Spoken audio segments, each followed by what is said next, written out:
Halo teman-teman semua, apa kabar? Selamat berjumpa kembali dan pada kesempatan kali ini saya akan membahas tentang keratin ya. Apa itu keratin, bagaimana cara kerjanya keratin, dan keratin itu sebenarnya terbuat dari apa ya. Oke, kita ngomong bahan-bahan untuk pembuatan keratin itu sendiri. Jadi dalam keratin itu biasanya ada 4 unsur bahan ya. Pertama adalah keratin, kedua adalah kondisioner khusus, ketiga adalah asam amino, keempat ini formalin, atau kalau nggak pakai formalin memakai namanya biformil ya. Oke, kita bahas dulu tentang keratin ya. Keratin ini apa? Keratin ini boleh dibilang ini biangnya keratin ya. Biasanya dibuat dari bulu domba atau bulu kuda. Itu untuk keratin-keratin yang kelas A+ ya. Dan yang di bawah itu biasanya memakai tumbuh-tumbuhan seperti gandum, jagung. Nah, belakangan ini yang soal jagung ini justru saya tahu tahun lalu dari China. Cuman saya belum pernah mencoba bagaimana hasilnya ya. Jadi antara yang pernah saya coba cuman gandum dengan perbandingan saya bandingkan dengan yang dari bulu domba. Yang dari bulu domba biasanya lebih baik ya hasilnya buat saya. Itu lebih mengkilat, lebih elastis rambut, dan daya pengobatannya untuk rambut-rambut rusak itu lebih cepat. Nah, ini yang saya ketahuin soal keratin yang dari bulu domba dibandingin dengan gandum tadi. Oke, kita bicara yang kedua adalah kondisioner khusus. Kondisioner khusus ini adalah sebenarnya kondisioner konsentrasi tinggi. Konsentrasi tinggi plus dia juga memiliki molekul yang sangat halus ya. Molekul halus ini boleh dibilang partikel-partikelnya ini sudah kelas-kelas nano ya. Jadi sangat halus sekali. Kenapa dibutuhkan sangat halus sekali? Nah, ini biasanya supaya biar bisa masuk ke dalam bagian rambut terdalam. Nah, bahan-bahan seperti inilah yang biasanya menjadi trademark ya untuk produk-produk keratin itu. Mereka sebut nano keratin. Ya, bahan-bahan ini juga ini kalau memang yang kualitas bagus pasti nano. Cuman banyak juga yang kualitas nggak bagus. Nah, kondisioner ini kalau yang ngomong level partikelnya itu standar ya, kayak kondisioner supermarket ya. Jadi dia cuman mampu nempel-nempel di luaran permukaan rambut. Nah, itu biasanya kena sampo langsung hilang, beda dengan yang partikel halus. Oke, yang ketiga asam amino ya. Asam amino ini kita tahu fungsinya asid untuk membantu kutikula supaya bisa tertutup dan lebih elastis. Keempat, kita bicara tentang formalin. Formalin ini untuk apa sebenarnya di dalam bahan keratin? Formalin ini dipakai untuk melekatkan semua bahan-bahan ini ke dalam batang rambut. Istilahnya ini lem lah untuk keratin ini. Jadi kalau formalin ini semakin banyak itu semakin kuat lemnya ya. Nah, sekarang ada beberapa negara yang tidak mengizinkan keratin memakai formalin. Jadi mereka mengganti dengan yang namanya biformil atau kita kenal dengan nama etandiol ya. Nah, sekarang bedanya apa dengan biformil? Sama, mempunyai kemampuan merekat, kemampuan ngelem ya. Cuman bedanya kalau formalin itu jauh lebih kuat. Jauh, perbedaannya jauh. Jadi kalau biformil yang high grade, yang grade paling tinggi aja itu juga paling mampu antara 14 sampai 16 kali cuci rambut ya, antara 1 bulan 1,5 bulan. Nah, sedangkan formalin itu bisa bertahan sampai 5 bulan ya. Jadi kemampuan daya rekatnya, daya pegangnya itu formalin jauh lebih banyak. Nah, sekarang kalau kita bicara tentang etandiol tadi atau biformil, itu biasanya juga banyak dipakai di keratin-keratin supermarket. Cuman ini biasanya medium grade atau low grade. Jadi yang di supermarket itu lebih cepat lagi keangkut air ya.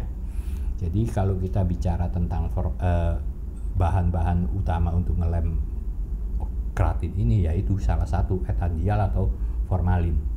Oke, kita bicara tentang kadar formalin yang diperlukan ya untuk keratin. Di seluruh dunia itu hanya memperbolehkan yang menganggap bahayanya masih bahaya ringan itu adalah 0,2% ya. Cuman banyak sekali negara-negara juga yang tetap mengharuskan 0%, kayak Singapura ya. Dan juga banyak pula itu produk-produk yang memakai formalin lebih daripada yang ditentukan. Dan biasanya mereka itu tetap aja ngakunya nggak pakai formalin ya. Oke, sekarang kita bicara tentang kadar dari formalin yang dibutuhkan. Kadar dari formalin yang dibutuhkan itu berapa persen? Itu harusnya 0,2 kan. Nah, cuma semua tergantung dari bahan dua tadi, bidang keratin sama kondisioner ya. Ini benar-benar nano atau bukan gitu loh ya. Levelnya partikelnya itu nano atau bukan. Kalau dia nano, dia dengan 0,2% itu dia mampu melekat untuk waktu yang lama. Kalau dia bukan nano, itu bahan yang murah ya. Biasanya keratin murah pasti bahannya murah ya. Jadi bahan utama itu sebenarnya di dua ini. Yang paling penting ini justru di kondisioner khususnya ini. Jadi kalau bahannya murah biasanya partikelnya nggak halus dan dia masuk ke dalam rambutnya nggak terlalu dalam. Nah untuk keratin-keratin jenis begini biasanya mereka membutuhkan formalin itu jauh lebih banyak gitu loh. Makanya banyak sekali produk-produk keratin itu memakai formalin 1-7%. Bahkan di Amerika ini saya baca beberapa bulan yang lalu BPOM Amerika ini menemukan di banyak toko online itu Brazilian keratin, Brazilian blowout itu kadar formalinnya mencapai hampir 12%. Ini pastinya sangat-sangat berbahaya ya buat kesehatan. Nah, sekarang kita bicara tentang bagaimana caranya kita menemukan keratin yang formalinnya itu benar gitu ya, sesuai dengan botolnya. Nah, ya kayak yang di Amerika itu saya lupa tadi kasih tahu bahwa mereka itu memakai hampir 12%, tapi di botolnya mereka tulis 0% atau formalin free. Yang seperti ini bukan cuma di Amerika, banyak di banyak negara juga gitu loh ya. Termasuk di Indonesia ini banyak beredar keratin-keratin yang formalinnya itu gila-gilaan ya. Jadi kita bisa tahu kalau kita catok itu asapnya, kalau asapnya itu menggila ya berarti formalinnya banyak ya. Jadi kalau kita sekarang bicara tentang kadar formalin yang dibutuhkan itu harusnya 0,2. Sedangkan kita ini kalau mau beli keratin kita belum tentu bisa percaya itu botolnya berapa. Nah sekarang kalau kita nggak bisa dipercaya itu botol lah, kita gimana caranya beli? Cara satu-satunya adalah memakai keratin-keratin dari produk yang memang sudah terdaftar di Indonesia ya, sudah terdaftar di BPOM. Atau kalau sekarang kita bisa mau baca lagi itu keterangannya, pasti kalau memang mereka itu sudah di approve, sudah disetujui di negara-negara maju, berarti itu keratin bagus. Kalau nggak ada tanda-tanda bahwa ini ada tanda lolos BPOM Amerika, BPOM Singapura atau BPOM Eropa, ini produk perlu dipertanyakan. Jadi buat teman-teman sekalian kalau mau pakai produk keratin supaya hasilnya maksimal, ya pastinya mesti cari merek-merek yang agak benar ya. Jadi jangan pakai asal semua merek, pokoknya keratin dianggap pasti bagus. Enggak seperti itu. Jadi buat teman-teman kalau kita ngomong keratin itu yang bagus yang mana, pakai etandiol atau pakai formalin, sebenarnya tergantung ya. Kalau keratin-keratin kelas atas itu karena dia pakai bulu domba, dia harusnya pakai formalin ya. Yang pakai gandum, tumbuh-tumbuhan itu bisa memakai etandiol itu. Oke, sampai di sini saya pikir saya akan melanjutkan dengan cara kerja keratin. Nah, cara kerja keratin yang benar itu seperti apa? Keratin itu pastinya ya, cara kerja itu mempengaruhi awet atau enggaknya. Jadi kalau kita salah kerja ya sudah, umurnya pasti sebentar. Nah, sekarang cara kerja yang benar seperti apa? Kalau saat kita membeli keratin, kita pastinya dapat botol produk itu sepasang ya, satu sampo, satu keratin. Yang sampo ini kita namanya clarifying sampo, yang satunya ini keratinnya. Nah, clarifying sampo ini sampo apa? Sampo yang deep condition, deep cleansing ya. Deep cleansing itu mencuci sampai ke bagian-bagian dalam. Jadi sampo ini sangat diperlukan untuk proses keratin. Kenapa? Karena dia mampu membersihkan semua kotoran, semua minyak di dalam kortek atau kutikula. Kalau itu kalau di dalam kortek, di dalam kutikula itu masih ada minyak, ini keratin nggak akan nempel dengan baik dan umurnya pasti akan sebentar. Jadi makanya kalau kita nyuci pakai untuk perawatan keratin, sebaiknya pakai sampo yang pasangannya. Jangan kasih sampo apa aja. Karena apa? Sampo apa aja itu justru kadang-kadang mengandung pelembab dan lain-lain. Nah, buat teman-teman jadi harus tahu ya, kalau kita ngomong keratin kita harus memakai sampo deep cleansing sampo atau clarifying sampo.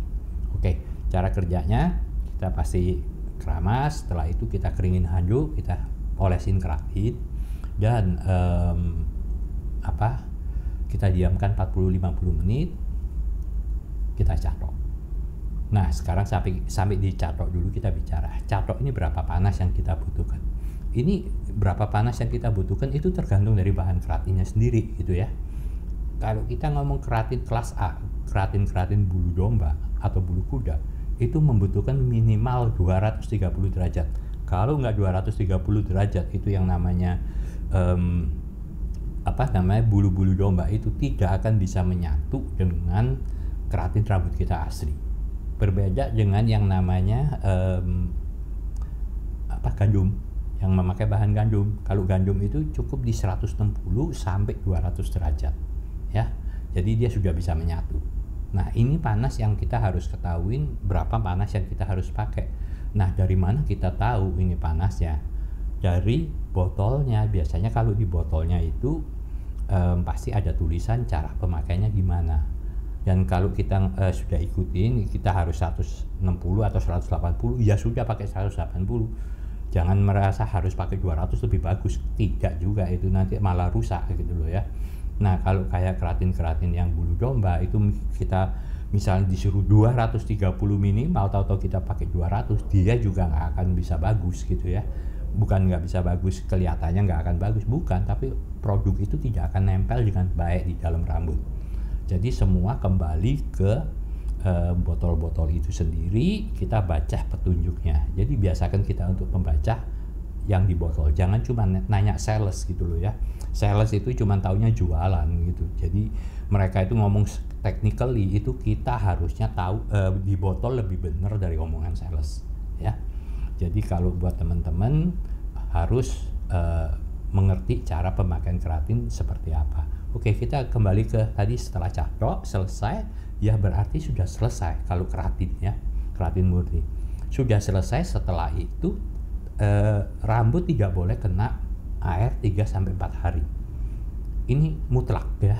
Jadi kalau kita ngomong kena tetesan hujan atau kena 1-2 tetes aja, itu malah nggak boleh digosok pakai tisu atau apalagi dibilas air. Itu bolehnya cuma dikeringkan pakai hair dryer ya.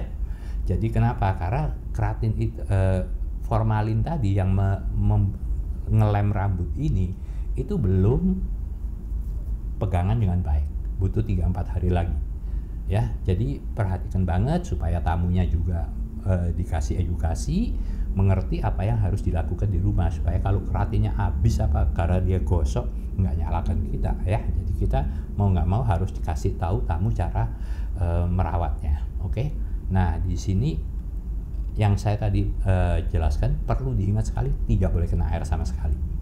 Oke. Dan kita bicara tentang keratin yang cara bekerjanya berbeda. Saya baca di beberapa sosial media ya, Facebook terutama, itu banyak sekali grup-grup rambut cerita tentang keratin mereka, sistem kerjanya yang buat saya anggap ini kerjaan smoothing. Kenapa? Karena mereka harus diamkan kasih obat, diamkan 15 menit sampai 30 menit. Kalau keratin bener itu minimal 40 menit. Jadi kalau di bawah itu nggak akan nempel itu formalin ya. Jadi ini ngomong bener keratin atau enggak, jelas bukan keratin. Ini obat smoothing yang 15 menit aja mestinya tempelin, atau kadang-kadang ada juga temen yang makainya itu sampai 25 menit ya. Nah, setelah didiamkan 25 menit, kalau ini sistem yang tadi saya bicara, itu biasanya mereka bilang harus dibilas, dan setelah dibilas baru dicatok. Sedangkan tadi saya bilang keratin tidak boleh kena air setelah dicatok ya. Setelah dikasih obat tidak boleh dibilas, langsung dicatok. Ini berbeda dengan cara ini.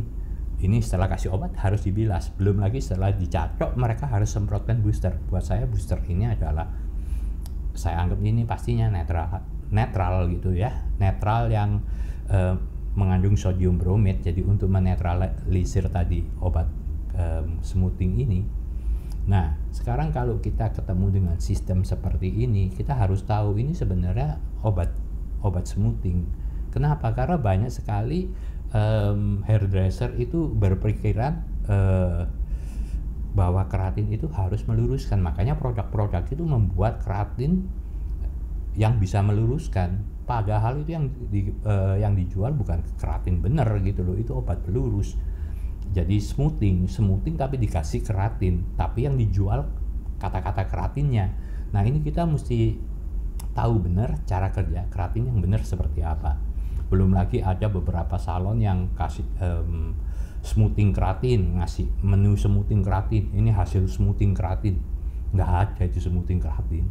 Keratin itu cara meluruskannya seperti ini ya. Jadi keratin itu kalau kita ngomong keratin bener ya, keratin bener itu cara kerjanya, rambut yang keriting banget itu kita kasih keratin, dia akan lebih rileks, jadi akan kelihatan lebih loss keritingannya.